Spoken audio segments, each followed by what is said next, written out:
भगवते वासुदेवाय। ओम नमो भगवते वासुदेवाय। ओम नमो भगवते कृष्णाय वासुदेवाय देवकी नंदनाय नंद गोपाय गोविंद गोविंद। हे कृष्ण करुणा दीनबंधु गोपेश गोपिकांत राधा राधा तप्त राधे वृषभानुसुते प्रणाम प्रणाम। श्री कृष्ण चैतन्य प्रभु नित्यानंद श्री अद्वैत गदाधर श्रीवासादि हरे कृष्ण कृष्ण कृष्ण हरे हरे हरे राम।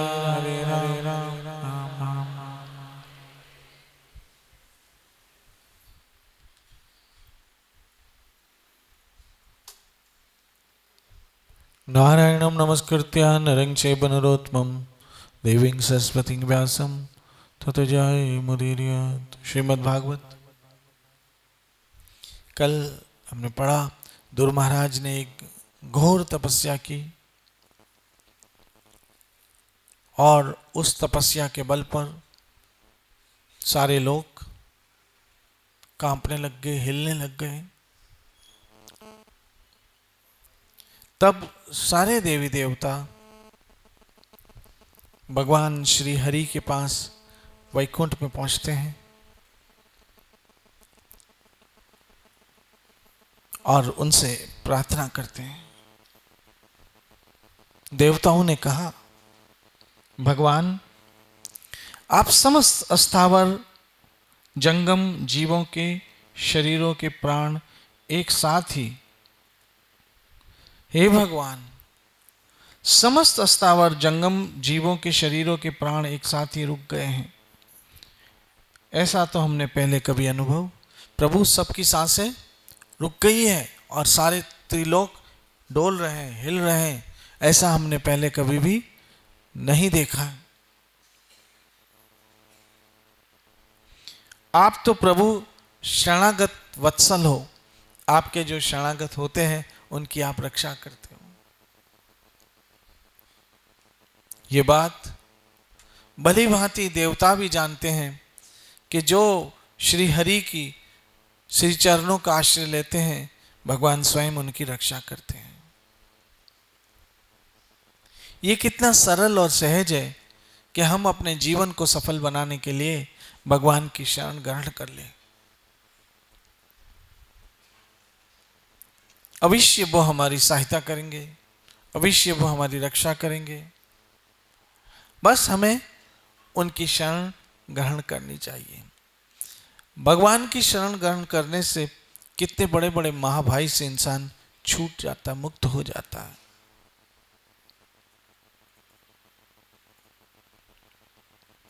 प्रभु अपनी शरण में आए हुए हम लोगों को आप दुख से छुड़वाए। हम बहुत दुखी हो गए हैं, कोई रास्ता बताइए।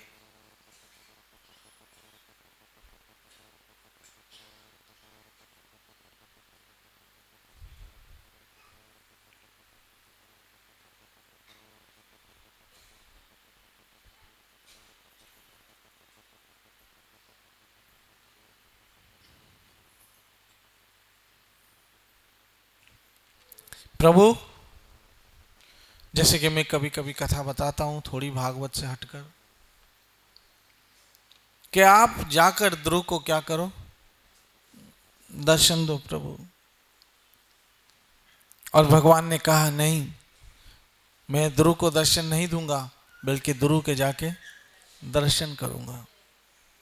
ये होते हैं भजन का लाभ, कि भगवान भी अपने भक्तों के दर्शन के लिए लालायित रहते हैं। भगवान स्वयं अपने भक्तों के दर्शन के लिए लालायित रहते हैं। उनके प्राण रुकने से, क्योंकि उन्होंने मुझसे अपने आप को एक कर लिया है, इसलिए अब तुम सबों के भी प्राण रुक गए हैं। तुम जाओ अपने अपने लोगों को, मैं तुम सबों को इन दुखों से मुक्त करवा दूंगा।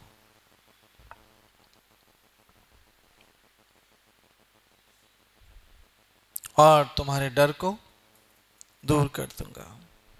मैत्रेय जी कहते हैं, हे विदुर जी, भगवान के इस प्रकार आश्वासन देने से देवताओं का भय जाता रहा और वो उन्हें प्रणाम करके स्वर्ग लोक को चले गए। भगवान ने कहा, तुम लोग डरो मत। ये कितना अच्छा है कि हमारा कोई वाली वारिस है, हम लोग कोई अनाथ नहीं है। ये कितनी अच्छी बात है। हमारे मन को कितनी ढारस होती है कि हमारा कोई वाली वारिस है जो हमारी सहायता करेगा, जो हमारी मदद करेगा, जिनको हम पुकार सकेंगे, जिनके पास हम जा सकेंगे। वो है कृष्ण।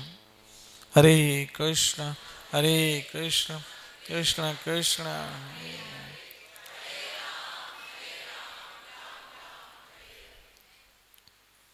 कितनी अद्भुत बात है ये।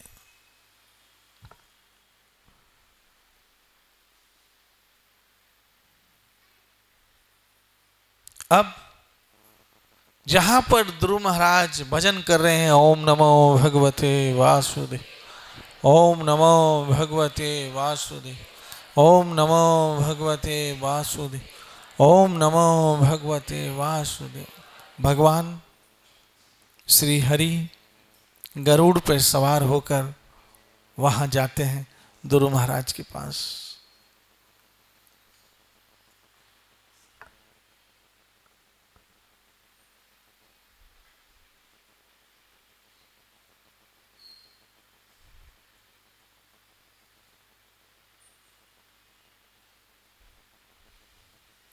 अब जिस ध्यान को, जिस भगवान की विग्रह को हृदय में धारण किया था, वही विग्रह भगवान की सामने थी। ध्रुव महाराज ने नेत्र खोल दिए, देखा तो सामने भगवान स्वयं खड़े हैं।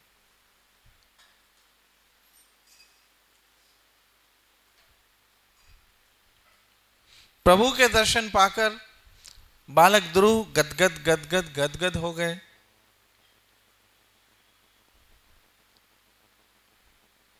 वो प्रेम से अधीर हो गए। उन्होंने पृथ्वी पे लेटकर दंडवत प्रणाम किया, मेरे हरि को दंडवत प्रणाम किया।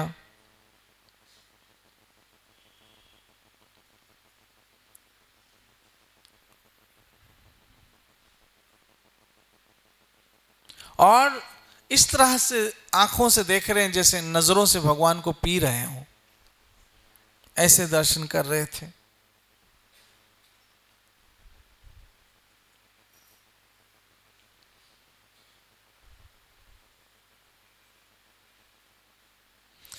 ध्रुव महाराज भगवान की स्तुति करना चाहते थे, लेकिन कैसे करें ये सुध बुध सारी भूल गए। सर्वंतर्यामी परमात्मा उनकी मन की बात जान गए। उन्होंने कृपा पूर्वक अपने वेदमय शंख को उनके गाल से छुआ। ध्रुव भविष्य में अविचलित पद को प्राप्त करने वाले थे। इस समय शंख का स्पर्श होते ही उन्होंने वेदमयी दिव्यवाणी प्राप्त हो गई और जीव तथा ब्रह्म के स्वरूप का भी निश्चय हो गया। वे अत्यंत भक्ति भाव से धैर्य पूर्वक भगवान की कीर्ति का गान करने लगे। अब ध्रुव बोल नहीं पा रहे थे कुछ, भगवान ने अपना शंख लिया और ऐसे गाल पर टच किया, जिससे ध्रुव महाराज को अंतर में स्तुति आ गई और वो भगवान को प्रेम से महिमा गाने लग गए।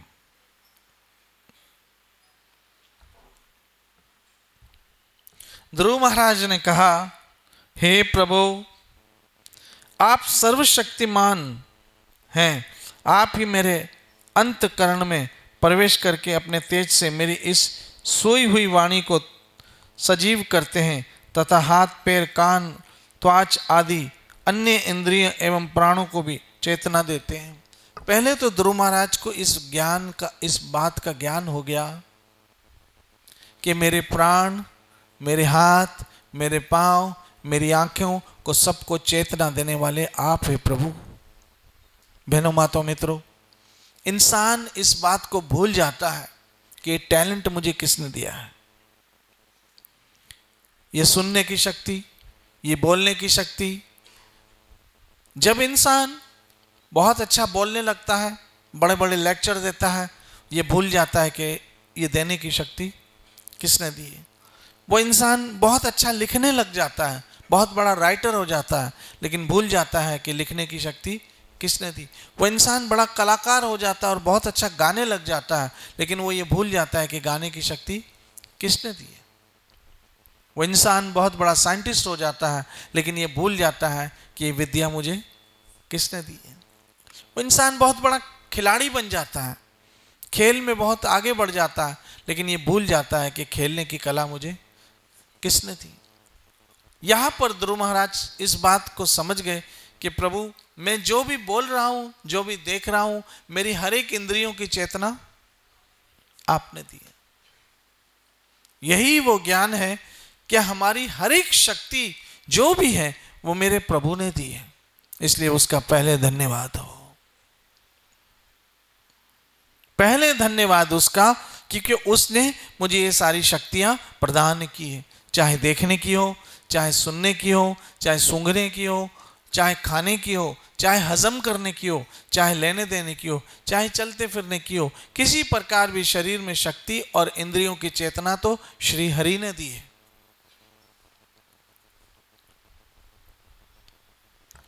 यहां पर प्रहलाद महाराज ने कहा, ध्रुव महाराज ने कहा, मैं आप अंतर्यामी भगवान को प्रणाम करता हूं। हे भगवान, आप ही हैं, परंतु अपनी अनंत गुणमयी माया शक्ति से इस महदादि संपूर्ण परपंच को रचकर अंतर्यामी रूप से आप उसमें प्रवेश कर जाते हैं। यहां पर ध्रुव महाराज भगवान की एक बहुत बड़ी स्तुति कर रहे हैं, और स्तुति करते करते करते करते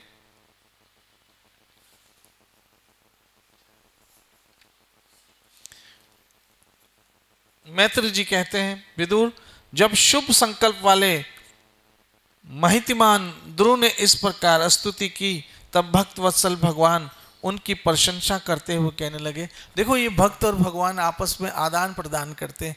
पहले महिमा किसने गाई? भक्त ने। अब भगवान उनकी स्तुति कर रहे हैं। यही तो बड़ी बात है कि भगवान सदैव अपने भक्तों का मान बढ़ाते हैं। भगवान सदैव अपने भक्तों की इज्जत बढ़ाते हैं, सम्मान बढ़ाते हैं। अब भगवान ने कहा, उत्तम व्रत का पालन करने वाले राजकुमार, मैं तुम्हारे हृदय का संकल्प जानता हूं। यद्यपि उस पद का प्राप्त होना बहुत कठिन है, तो भी मैं तुम्हें वर देता हूं, तेरा कल्याण हो। जो पद तुम सोच रहे हो वो मैं तुम्हें देता हूं, तुम्हारा कल्याण हो। हे भद्र, भद्र मतलब बहुत ही सोबर व्यक्ति, बहुत ही सोबर व्यक्ति, जिस तेजमयी अविनाशी लोक को आज तक किसी ने प्राप्त नहीं किया है। अब देखो, ध्रुव महाराज क्या मांग रहे थे और भगवान उनको क्या दे रहे हैं। ध्रुव महाराज तो मात्र मांग रहे थे क्या? अपने पिताजी की गोदी। लेकिन आप भगवान उसको क्या दे रहे हैं? एक बात बताऊं, बड़ी समझने की, जो मुझे अभी क्लिक हो रही है, और वो बात समझने की है कि भगवान का शुद्ध भक्त, जो भगवान की दिल से भक्ति कर रहा है, हरे कृष्ण कृष्ण कृष्ण हरे हरे,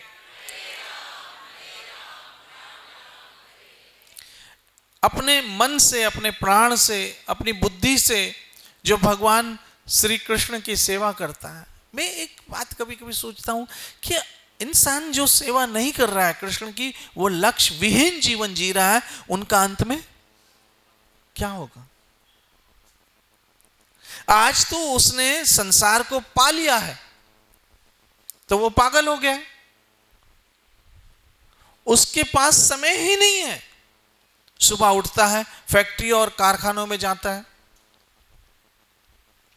रात को आता है, थक कर सो जाता है, फिर सुबह उठता है, फिर फैक्ट्री और कारखानों में भागता है, रात को आता है, थक कर सो जाता है, और फिर टारगेट बनाता है, इतने करोड़ का टारगेट है इस साल का, वो पा लेता है, फिर अगले साल का उससे डबल, उससे ट्रिपल।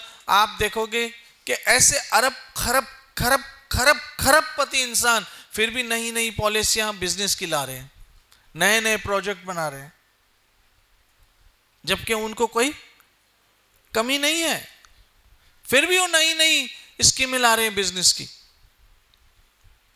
क्योंकि उनकी ये सेटिस्फैक्शन हो ही नहीं रही, और ऐसे ही एक दिन ऊपर चले जाते हैं और साथ अपने कुछ नहीं ले जाते। मैंने एक सोशल मीडिया पे एक खरबपति व्यक्ति की अंतिम यात्रा की फोटो देखी, जो मैं आपको शेयर करना चाहता हूं। उस खरबपति व्यक्ति को लोग कांधा दे रहे हैं, और मैंने ध्यान से देखा उसकी अर्थी को। अर्थी वही बांस के टुकड़ों की बनी हुई थी। वो फोटो कभी मैं आप लोग को शेयर करूंगा। उस पे घास पड़ी हुई है। सोचा चाहते तो इसको सोने की अर्थी पे ले जाते, लेकिन सोने की अर्थी भी होती तो अर्थी ही, साथ क्या गया, कितना बड़ा नुकसान करके गया। दुनिया को तो खरबों रुपए दे के गया, लेकिन उसके साथ कुछ नहीं गया। और पीछे वाले 10, 15, 20 दिन, 2-3 महीने रोएंगे, बाद में जाके सुख से सोएंगे, कुछ नहीं कहेंगे। ज्यादा से ज्यादा एक बड़ी सारी फोटो ऑफिस में लगा देंगे, और वो अपने कर्म भोगने के लिए अकेला गया। कम से कम भक्तों के साथ ऐसा नहीं होगा, क्योंकि वो हरि का भजन कर रहे हैं। हरे कृष्ण कृष्ण कृष्ण हरे हरे, हरे राम। बहनों, माताओं, सज्जनों, वैष्णवों, आप लोगों को कभी पछताना नहीं पड़ेगा, ये याद रखना, क्योंकि कृष्ण भक्ति परम कल्याण करने वाली है। कृष्ण भक्ति परम आनंद देने वाली है। अंत में वो गरुड़ ध्वज भगवान से मिला देती है। अब यहां पर देखिए, ध्रुव महाराज से श्री हरि पूर्ण पुरुषोत्तम भगवान श्याम सुंदर क्या कह रहे हैं।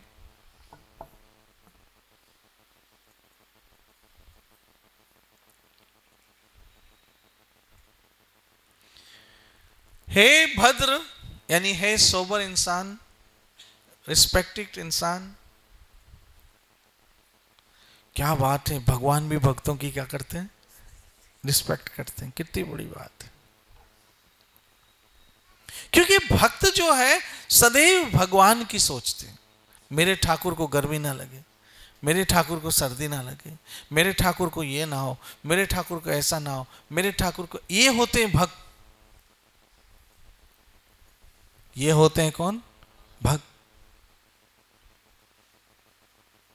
भक्त हर काम अपने हाथों से करना चाहता है भगवान के लिए। मैंने ऐसे कई लोग देखे जिनके घर में भगवान की विग्रह है,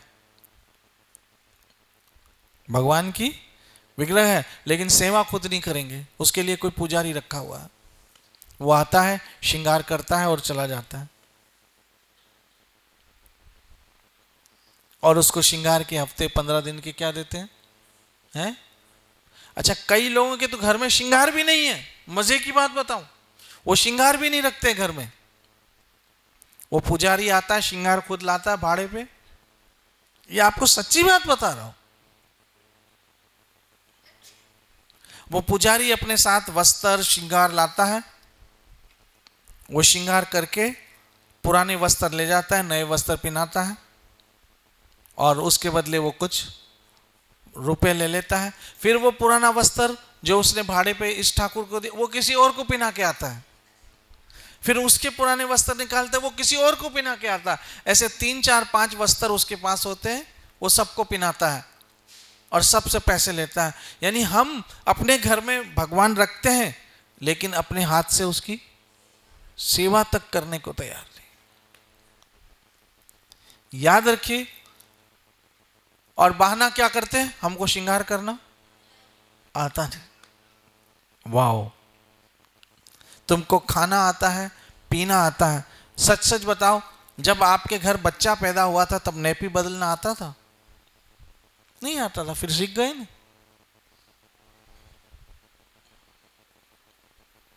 बच्चा जब पैदा हुआ था नैपी बदलना नहीं आता था, सीख गए। थोड़े दिन तकलीफ हुई, बाद में सीख गए। ऐसे ही खाना पकाना किसी को मां के पेट से आता था? नहीं, सीख गए। बिजनेस करना किसी को आता था? नहीं, सीख गए। लेकिन जहां तक श्रृंगार की बात है वो किसी और को दे देंगे।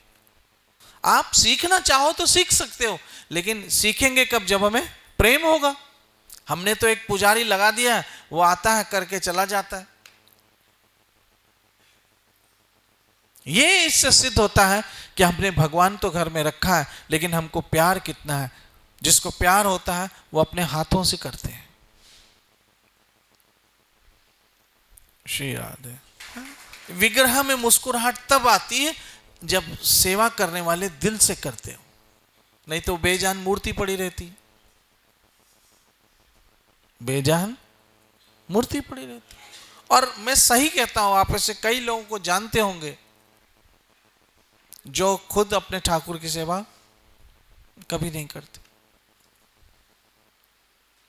वो किसी न किसी को बुला के लाते हैं, 2 4 500 रुपए उससे दे देते हैं और बस काम हो जाता है। और श्रृंगार भी कैसा लाते हैं? भाड़े का श्रृंगार लाते हैं। वो घुमाता रहता है, यहां से वहां, वहां से वहां, वहां से वहां, वहां से वहां, वहां से वहां। यो श्रृंगार करवाने वाले, श्रृंगार करने वाला, दोनों का काम चल जाता है।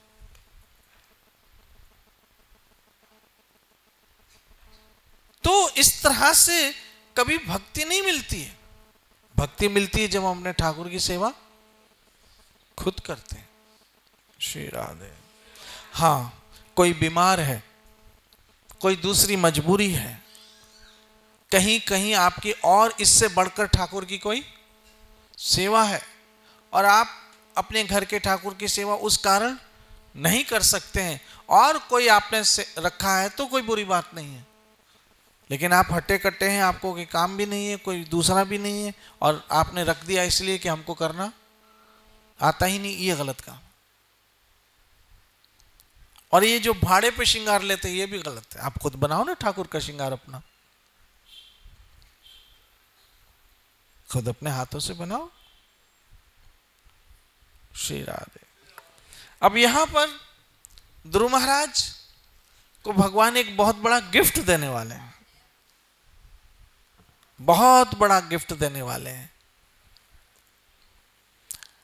लेकिन वो गिफ्ट ध्रुव लेने को तैयार नहीं।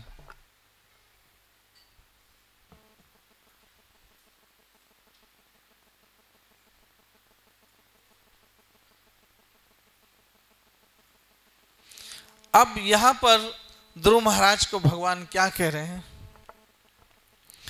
भद्र, जिस तपोमयी अविनाशी लोक को आज तक किसी ने प्राप्त नहीं किया, जिसको चारों ओर ग्रह, नक्षत्र और तारागण रूपी ज्योतिष चक्कर उसी प्रकार चक्कर काटता रहता है जिस प्रकार मेंढकी की चारों ओर देवरी के बेल घूमते रहते हैं, और कल्प के अंत में लोकों का नाश हो जाने पर भी वो स्थिर रहता है।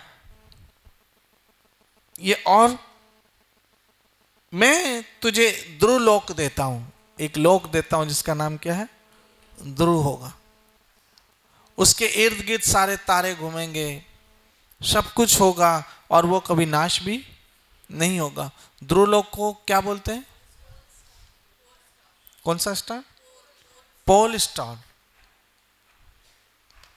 ध्रुवलोक हमेशा चमकता रहेगा और वहां तुमको मैं भेजना चाहता हूं।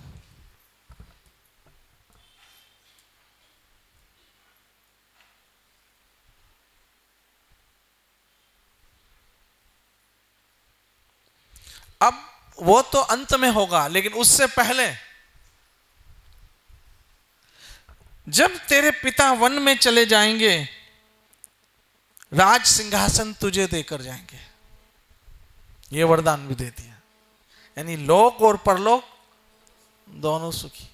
एक बात बताऊं, इस समय आप जिस सिंहासन पर बैठे हो, आप भी बैठे हो ना, जमीन पे बैठे हो ना, और आपने 2 फुट बाय 2 फुट या 1.5 फुट बाय 1.5 फुट की जगह पे बैठे हो। इस समय वो भी सिंहासन है, और वो सिंहासन राज सिंहासन से बड़ा है, क्योंकि ये हरि की कथा सुनने का सिंहासन है जिस पे आप बैठे हो। इस समय मैं तो व्यास आसन पे बैठा ही हूं, लेकिन आप श्रोता के आसन पे बैठे, और ये आसन भी कम नहीं है, क्योंकि इसी आसन पे बैठकर ध्रुव महाराज को सब कुछ मिला। उन्होंने भी सुनी सत्संग, किसकी? नारद मुनि की। इसी सिंहासन पे बैठकर भगवान के पद को प्राप्त किया, किसने? सुखदेव महाराज ने। इसी सिंहासन पे बैठकर प्रहलाद महाराज ने प्राप्त किया। उसी सिंहासन पे आप बैठे, कौन सा? श्रोताओं का सिंहासन। आप उस सिंहासन पे बैठे। ये सिंहासन सर्वश्रेष्ठ है, जहां कथा, जहां पर बैठ के क्या सुनी जाए? कथा सुनी जाए, कीर्तन सुना जाए। ध्रुव, अब तू 36,000 वर्ष तक, कितने? धर्म पूर्वक पृथ्वी का पालन करोगे। 36,000 वर्ष तक पहले तो धरती का राज भोगोगे। ध्रुव लोक तो बात की बात है, यानी लोक और परलोक भक्ति में सब सफल हो जाते हैं। लोक और परलोक, हम छोटी छोटी चीजों के लिए भागते हैं, भगवान की ओर आते नहीं। अपने सेठ को खुश करने के लिए पता नहीं क्या क्या करते हैं, जो हमें 15, 20, 30, 40 हजार रुपए देता है। लेकिन इस सेठ को खुश करो, देखो क्या से क्या कर देगा, क्या से क्या कर देगा।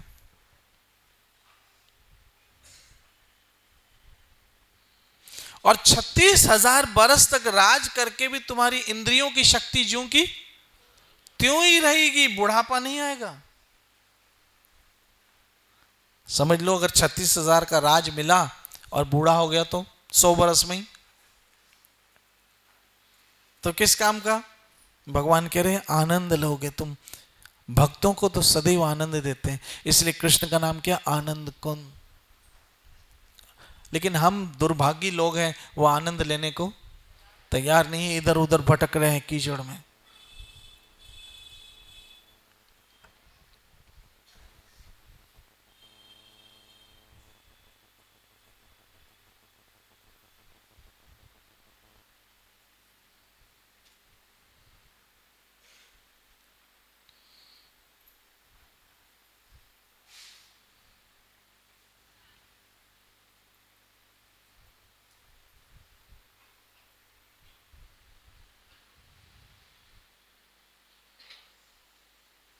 और अंत में एक दिन तुम्हारा भाई भी शिकार खेलते हुए मारा जाएगा। क्या नाम है उसका? उत्तम। और तुम्हारी सौतेली माँ उसके मोह में पागल हो जाएगी और जंगलों में जाके जल जाएगी आग में। तुम आनंद में रहोगे और ऊपर से मेरे निज धाम को जाओगे, जहां पहुंचकर जाने से फिर इस संसार में लौटना नहीं पड़ता।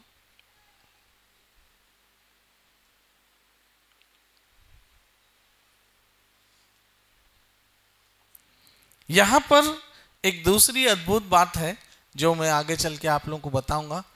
लेकिन जब ध्रुव लोग आएगा तब ध्रुव महाराज जाने से मना कर देते हैं, मैं नहीं जाऊंगा। ये सब बातें में आगे बहुत और अच्छा अच्छा सुंदर सुंदर वर्णन आने वाला है। ये भागवत सुनने से ही जीव को पवित्र, मुझ पे मेरे गुरुदेव की कृपा है कि मुझे ऐसी बुद्धि मिली कि मैं आप लोगों को भागवत सुना सकूं, और आप सबों पे कृपा है कि आप सब सुन रहे हैं। अब आगे जाकर और इस कथा को हम लेंगे ध्रुव महाराज की, जिससे और कुछ हमें सीखने और समझने का अवसर मिलेगा। तब तक के लिए हम यहीं समाप्त करते हैं। नित्य भजो हरे कृष्णा।